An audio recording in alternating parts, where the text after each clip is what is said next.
Check the mic and make sure it sound right, boys.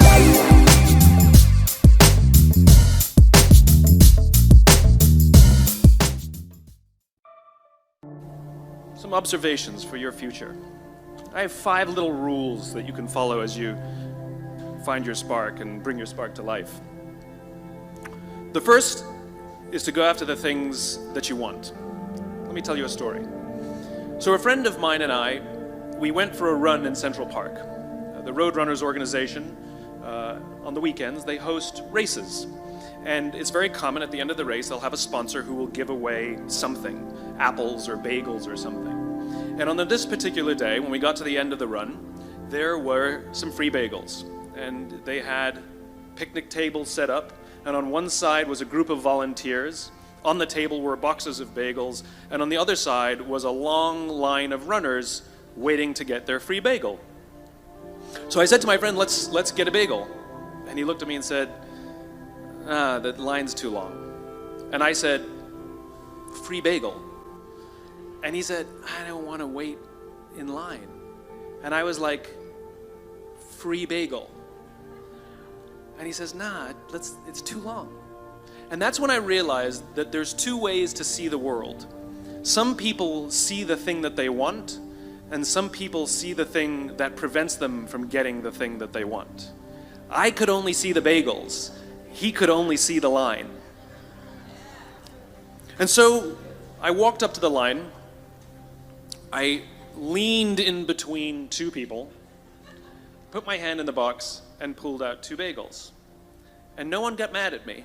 Because the rule is, you can go after whatever you want. You just cannot deny anyone else to go after whatever they want. Now, I had to sacrifice choice. I didn't get to choose which bagel I got. I got whatever I pulled out. But I didn't have to wait in line. So the point is you don't have to wait in line. You don't have to do it the way everybody else has done it. You can do it your way. You can break the rules. You just can't get in the way of somebody else getting what they want. That's rule number 1. Rule number 2. I like this one. In the 18th century, there was something that spread across Europe and eventually made its way to America called puerperal fever, also known as the Black Death of childbed. Basically what was happening is women were giving birth and they would die within 48 hours after giving birth. This Black Death of childbirth was the ravage of Europe, and it got worse and worse and worse over the course of over a century. In some hospitals, it was as high as 70% of women who gave birth who would die as a result of giving birth. But this was the Renaissance. This was the time of empirical data and science, and we had thrown away things like tradition and mysticism. These were men of science. These were doctors. And these doctors and men of science wanted to study and try and find the reason for this Black Death of childbed, and so they got to work studying, and they would study the corpses of the women who had died. And in the morning they would conduct autopsies, and then in the afternoon they would go and deliver babies and finish their rounds. And it wasn't until somewhere in the mid-1800s that Dr. Oliver Wendell Holmes, father of Supreme Court Justice Oliver Wendell Holmes, realized that all of these doctors who were conducting autopsies in the morning weren't washing their hands before they delivered babies in the afternoon. And he pointed it out and said, guys, you're the problem. And they ignored him and called him crazy for 30 years. Until finally somebody realized that if they simply washed their hands, it would go away. And that's exactly what happened. When they started sterilizing their instruments and washing their hands, the Black Death of childbed disappeared. My point is, the lesson here is, sometimes you're the problem. And my point is take accountability for your actions. You can take all the credit in the world for the things that you do right, as long as you also take responsibility for the things you do wrong. It must be a balanced equation. You don't get it one way and not the other. You get to take credit when you also take accountability. That's lesson 2. Lesson 3, take care of each other. The United States Navy SEALs are perhaps the most elite warriors in the world. And one of the SEALs was asked, who makes it through the selection process? Who is able to become a SEAL? And his answer was, I can't tell you the kind of person that becomes a SEAL. I can't tell you the kind of person that makes it through BUD/S. But I can tell you the kind of people who don't become SEALs. He says the guys that show up with huge, bulging muscles, covered in tattoos, who want to prove to the world how tough they are, none of them make it through. He said the preening leaders who like to delegate all their responsibility and never do anything themselves, none of them make it through. He said the star college athletes who've never really been tested to the core of their being, none of them make it through. He says some of the guys that make it through are skinny and scrawny. He said some of the guys that make it through, you will see them shivering out of fear.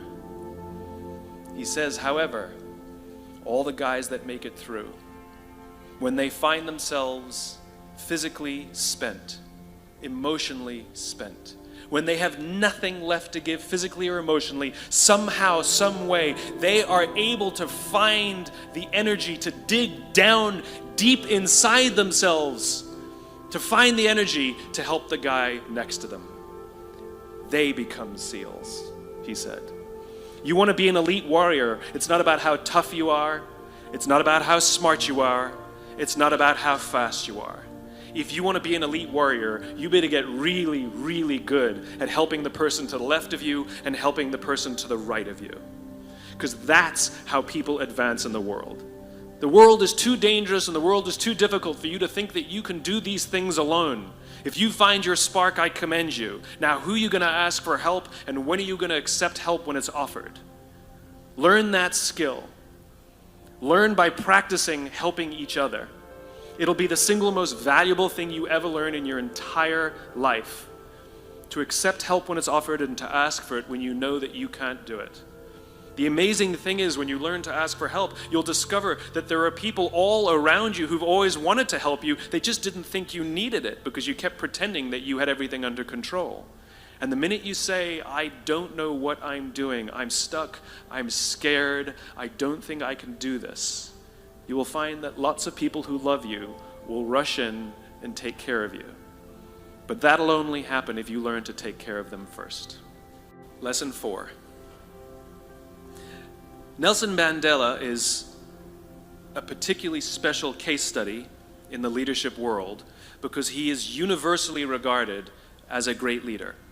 You can take other personalities, and depending on the nation you go to, we have different opinions about other personalities. But Nelson Mandela, across the world, is universally regarded as a great leader. He was actually the son of a tribal chief. And he was asked one day, how did you learn to be a great leader? And he responded that he would go with his father to tribal meetings. And he remembers 2 things when his father would meet with other elders. 1, they would always sit in a circle. And 2, his father was always the last to speak. You will be told your whole life that you need to learn to listen. I would say that you need to learn to be the last to speak. I see it in boardrooms every day of the week. Even people who consider themselves good leaders, who may actually be decent leaders, will walk into a room and say, here's the problem, here's what I think, but I'm interested in your opinion, let's go around the room. It's too late. The skill to hold your opinions to yourself until everyone has spoken does 2 things. 1, it gives everybody else the feeling that they have been heard. It gives everyone else the ability to feel that they have contributed. And 2, you get the benefit of hearing what everybody else has to think before you render your opinion. The skill is really to keep your opinions to yourself. If you agree with somebody, don't nod yes. If you disagree with somebody, don't nod no. Simply sit there, take it all in, and the only thing you're allowed to do is ask questions so that you can understand what they mean and why they have the opinion that they have. You must understand from where they are speaking, why they have the opinion they have, not just what they are saying. And at the end, you will get your turn. It sounds easy, it's not. Practice being the last to speak. That's what Nelson Mandela did. Number 5, my favorite one of all. True story. There was a former Undersecretary of Defense who was invited to give a speech at a large conference, about 1,000 people. And he was standing on the stage with his cup of coffee and a styrofoam cup, giving his prepared remarks with his PowerPoint behind him. And he took a sip of his coffee and he smiled and he looked down at the coffee. And then he went off script. And he said, you know, last year I spoke at this exact same conference. Last year I was still the undersecretary. And when I spoke here last year, they flew me here business class. And when I arrived at the airport, there was somebody waiting for me to take me to my hotel. And they took me to my hotel and they had already checked me in and they just took me up to my room. And the next morning I came downstairs and there was someone waiting in the lobby to greet me and they drove me to this here same venue. They took me through the back entrance and took me into the green room and handed me a cup of coffee in a beautiful ceramic cup. He says, I'm no longer the undersecretary. I flew here coach. I took a taxi to my hotel and I checked myself in. When I came down the lobby this morning, I took another taxi to this venue.